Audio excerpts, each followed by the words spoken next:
when you need my voice. I'm the realest one that's repping. Oh my God, if I die, I'm a legend. When they lay me down to rest. For this you required root access. Open the link given in the description. Download the module file.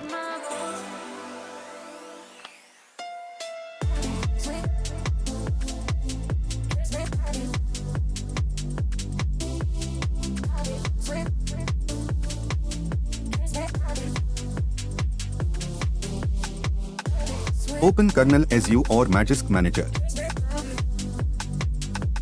Click on Install and select the downloaded files.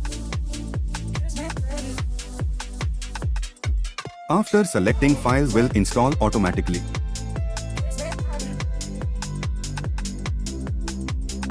After installation, reboot your device.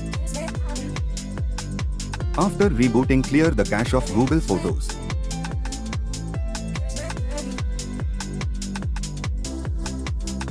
Open Google Photos.